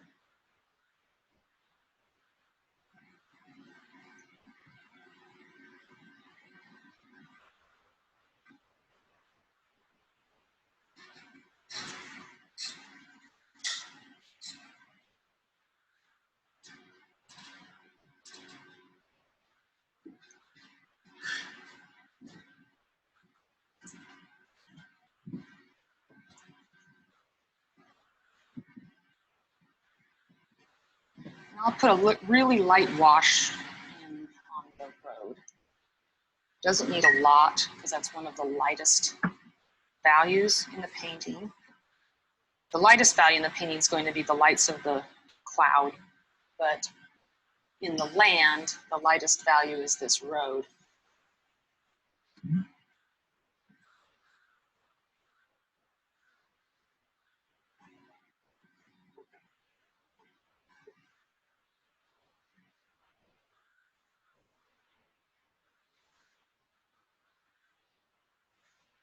Take a step back and look at the value study, and then I'll decide what I need to add to it. All right, get this light value for the road in. Then I'm going to redraw some of these lines.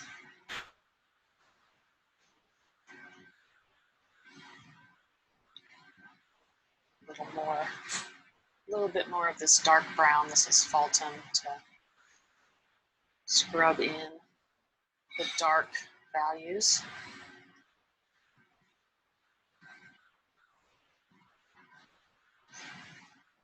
And redraw some of the lines.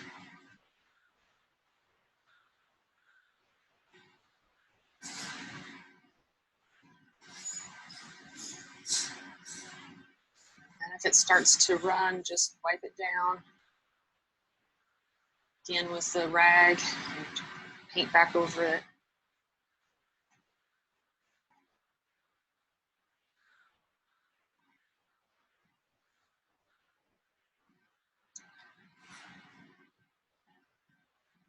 I'm also going to rework that shadow area of the hill that's back here that needs to touch the trees in the front.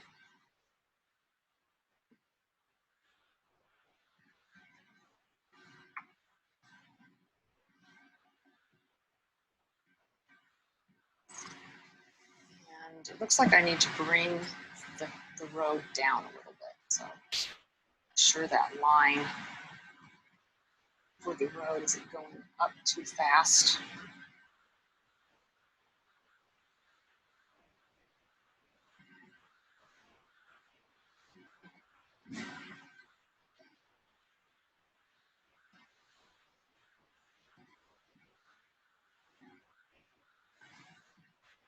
Okay, I'm going to add just a really light tone for the clouds next. A lot of mineral spirits and a little bit of transparent orange, earth orange, the transparent earth orange.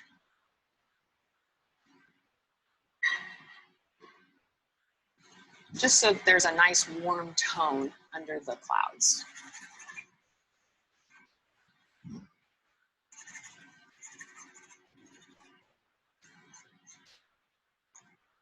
We'll wipe that.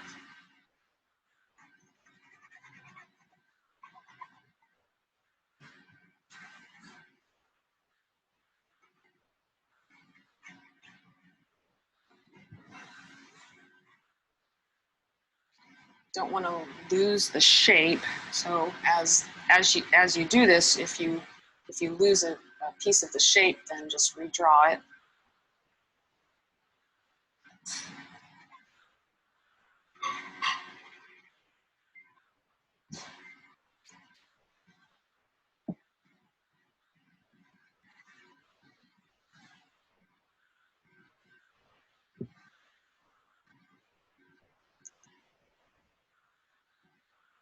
There's a nice angle to the cloud right here that I really want to emphasize.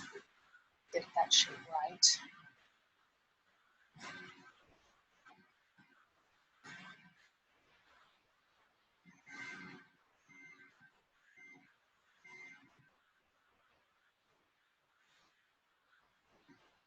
And I want to make sure that I pretty much cover the canvas.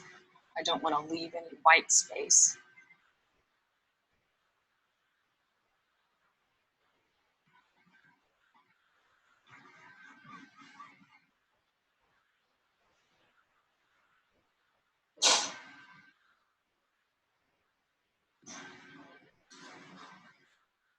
If you can't rub enough of the paint off, you can add some mineral spirits to your rag, and that'll pull the paint off.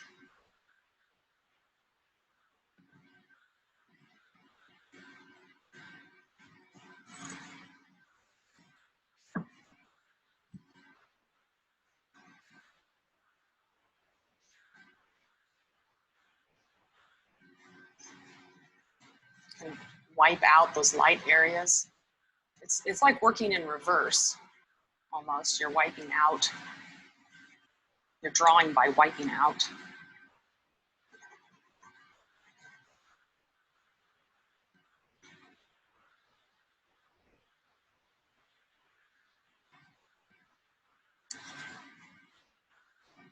I want to rework the shadow part of the clouds just a little bit more so that those darks in the sky are a little more obvious.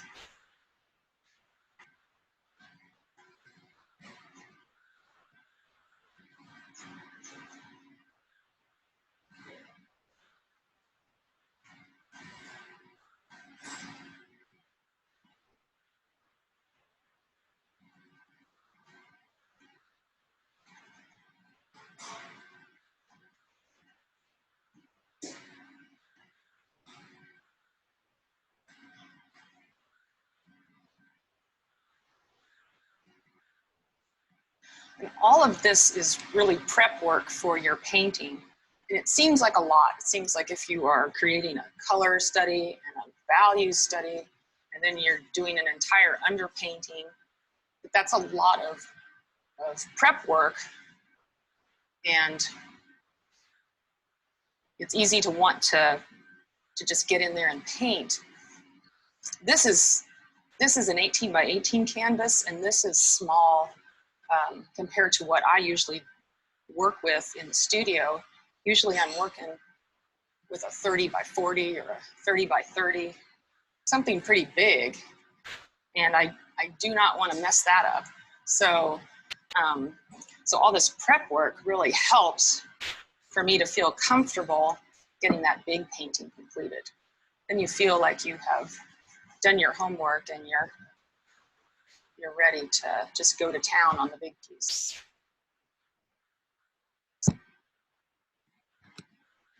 All right, I'm going to stop her there. Let's see. And the reason I'm going to stop her there is that's a good exit point, and it's almost 12 o'clock. But I wanted, basically the reason I wanted you guys to watch that was, I've talked to most of you many times about having some kind of process, working process, to come up with a composition, to come up with a painting. It's not just a matter of sitting down and starting to throw some paint up there or, sketch something out and go to it. And, that is not a new or unusual idea.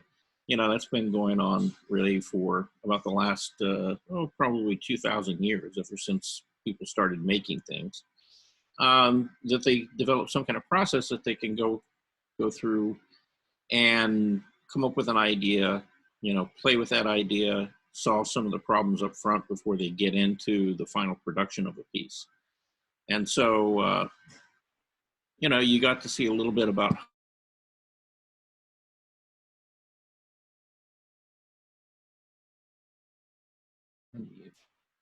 okay, I hit the wrong button there. So you got to see a little bit about her process and how she approaches it.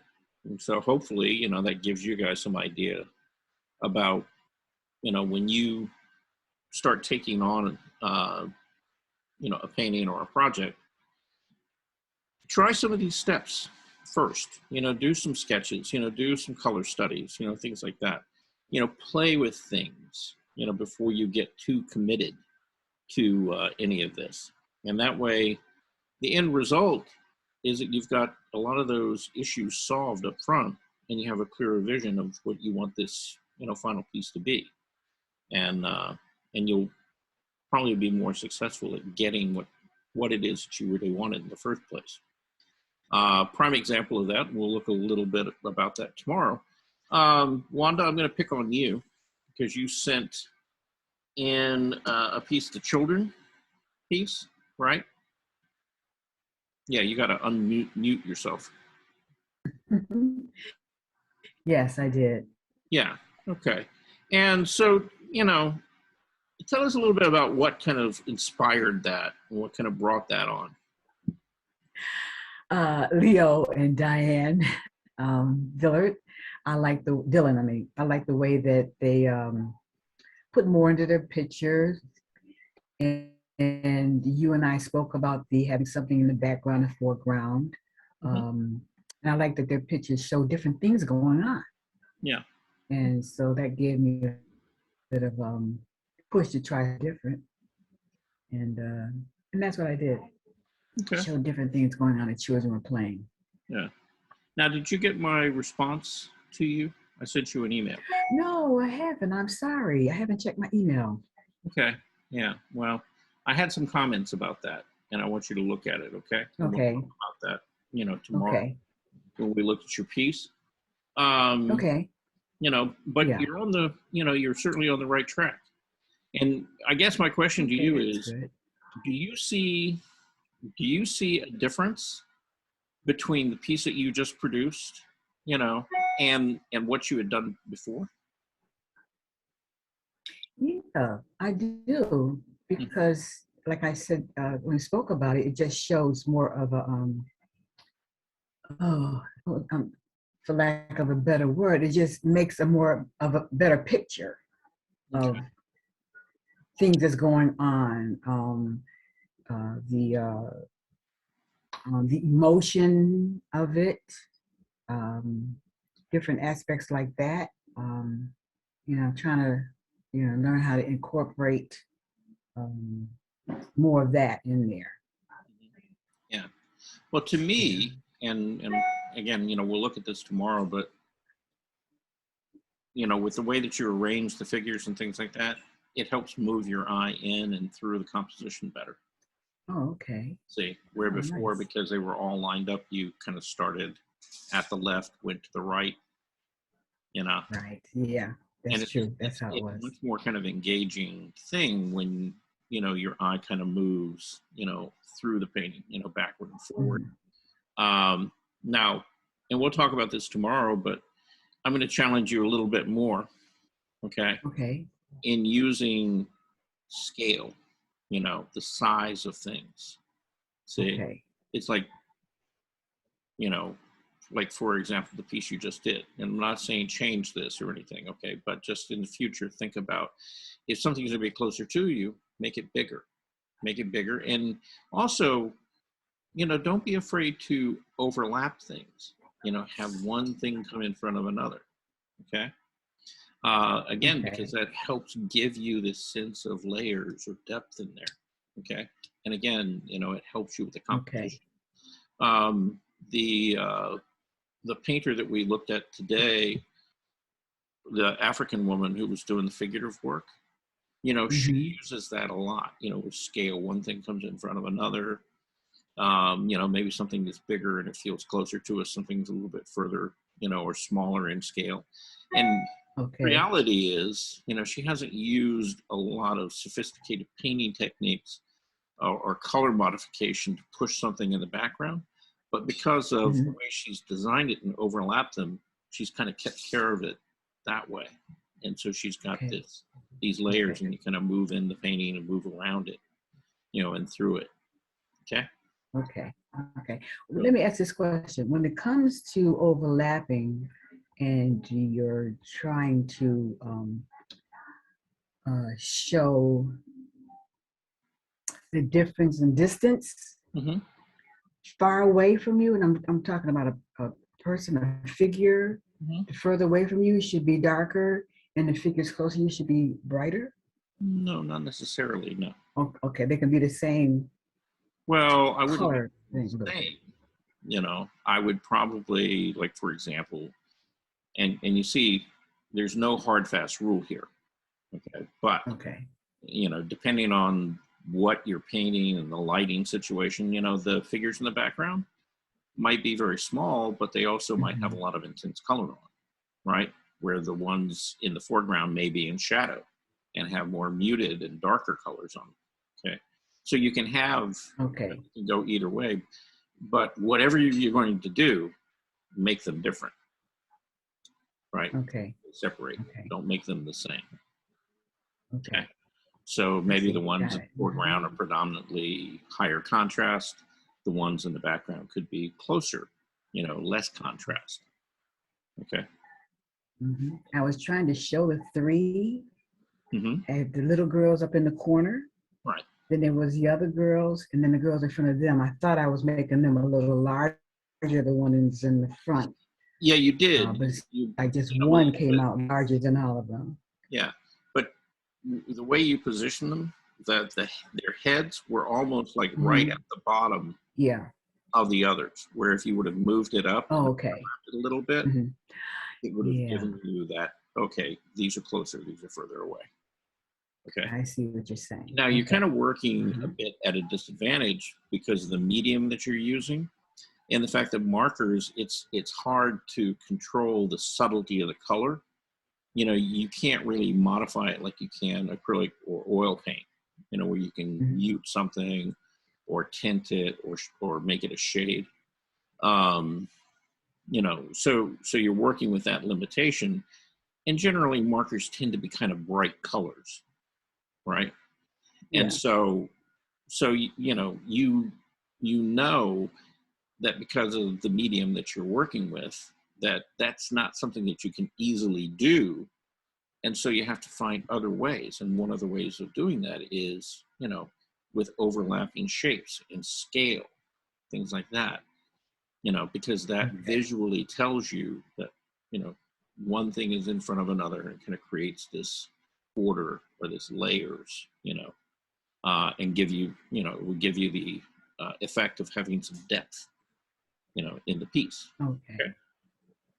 All right. I'm There's gonna work on it. lots- Yeah, Thank there's you. lots, Thank yeah, you. there's lots of ways of doing it. It's just, you know, you have to work with the tools that you have, you know, and you Yeah. may not have everything available to you. So you have to find ways, you know, of doing that. And that's one of the beauties of their work is, you know, they could make a lot of subtle color and stuff like that because of the watercolor and wash that they were using. But a lot of times Yeah. they chose not to because they wanted to make the piece really bright and vibrant. And so even the things in the background were very intense in color and vibrant. And so what they would do is they would use design and the way that they would place things and the scale of things, you know, in the composition to accomplish that same goal of creating the depth without having to modify the color. So, All right. I'm gonna look at their work a little more too. okay. Yeah. So, yeah, just be aware of that. Okay. Okay. Anyway, Thank you. Yeah. I gotta get going. I have another class. Okay. Anyway, See we you will all later. Yeah, we will be back here tomorrow at 2:00. Okay. All right. Anybody got anything that they need to say before we go away? Okay. All right. I'm gonna say goodbye then. Have a good day. All right. Bye. And Bye. yeah, Veronica, you know, I think it's settled. You know, Yeah. you're going to be the moderator while I'm gone. Oh, I don't know about that. I think you've been elected. All Yeah, right. right. Anyway, we'll catch you guys later. We'll talk about it. Okay. Okay. All right. Bye. Bye.